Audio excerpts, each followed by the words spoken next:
से एजेंट के तौर पर एक लेडी ने, हलीमा भी है उनका नाम, और उन्होंने यहाँ से सऊदी भेजा है हमारे मम्मी को 4 साल पहले। भेजने के बाद वहाँ पर अच्छी तनख्वाह मिलती, 25 से 30 हज़ार, बल्कि वहाँ पर कपिल के पास भेजे। फिर यहाँ से भेजने के बाद अगर जब वो वहाँ से आने के लिए कह रही है तो 4 साल होने के बाद उनको वहाँ से नहीं भेज रहे वहाँ से, और कपिल बोल रहे कि पासपोर्ट नहीं दे रहे। और हमारे अम्मी बोले थे कि मेरे को जाना है, 4 साल हो गए, भेजो बोल, तो फिर कपिल नहीं भेज रहे और हमारे अम्मी के साथ ज़बरदस्ती, ज़ोर ज़बरदस्ती और ज़्यादती कर रहे, और बहुत परेशान हो रहे हमारे अम्मी। और इसलिए उनको आने के लिए हलीमा बी को जाकर, जो एजेंट है उनको बोलने पर वो हलीमा भी अब ठुकरा दे रहे कि हमको नहीं मालूम है बोल के ऐसा बोल रहे। तो हमारे अम्मी बहुत परेशान है वहाँ पर, इसीलिए वहाँ से आने के लिए कोशिश कर रहे थे। किसको अपील करना चाह रहे हैं आप? तो हम वो हलीमा बी को बोले तो उन्होंने नहीं आने दिए, तो इसीलिए 4 साल से वहीं पर फंसे हुए हमारे अम्मी। तो हम सुषमा स्वराज से, मैडम से रिक्वेस्ट करते हैं कि हमारे अम्मी को जल्द से जल्द सऊदी अरब से इंडिया पर लाकर छोड़ें हम लोगों के पास।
want to save the humanity, then we must tell the states who provide shelter and funding to the terrorists to dismantle the infrastructure of the terrorist camps and stop providing funding and shelter to the terror organizations based in that country.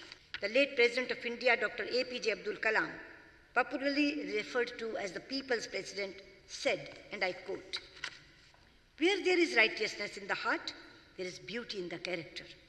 When there is beauty in the character, there's harmony in the home. When there is harmony in the home, there is order in the nation. When there is order in the nation, there is peace in the world. Your Highness and Excellencies, I come from the land of Mahatma Gandhi, where every prayer ends with the call for Shanti, that is, peace for all.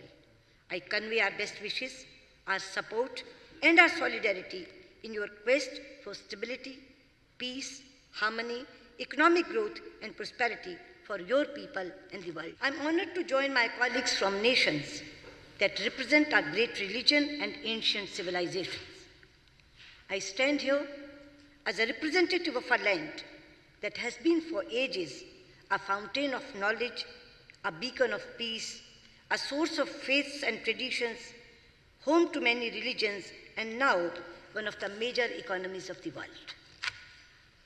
I carry the greetings of my Prime Minister, Shri Narendra Modi ji, and 1.3 billion Indians, including more than 185 million Muslim brothers and sisters. Our Muslim brothers and sisters are a microcosm of the diversity of India. They speak Tamil and Telugu, Malayalam and Marathi, Bangla and Bhojpuri, and any of the numerous languages of India. Then, by his creative power, he made all mortal beings. From that one light, the entire world came into being. So who is good and who is bad? Your Highness and Excellencies, India has always embraced and found it easy to embrace pluralism, since it is embedded in the oldest Sanskrit religious text, the Rig Veda, and I quote, Ekam Sadvipra Bahuda Vadanti, which means, God is one, but learned men describe him in many ways. Our great philosopher Swami Vivekananda said that this phrase from the Rig Veda has given the theme to all subsequent thoughts to India, and one that will be the theme of the whole world of religions. Your Highness and Excellencies, this is not a clash of civilizations or cultures, but a contest of ideas and ideals. As Prime Minister Shri Narendra Modi has often said, it is a struggle between the values of humanism and the forces of inhumanity. Your Highness and Excellencies, if we want to save the humanity, then we must tell the states who provide shelter and funding to the terrorists to dismantle the infrastructure of the terrorist camps and stop providing funding and shelter to the terror organizations based in that country. At the same time, I would like to say that this menace cannot be fought only through military, intelligence, or diplomatic means. It is also a battle that must be won through the strengths of our values and the real message of religions.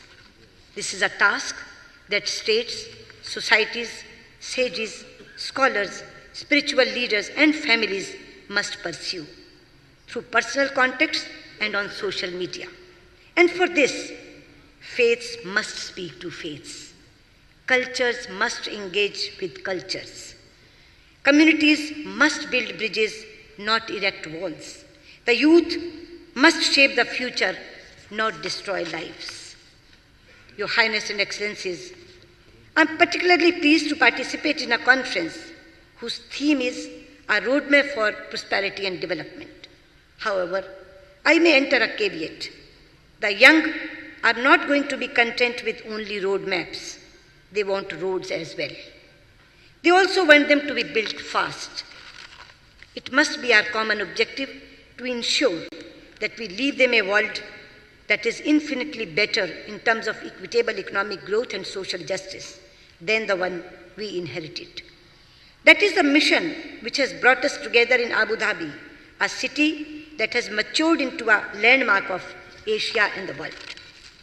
Your Highness and Excellencies, India is the world's third largest economy on purchasing power parity and is the fastest growing one.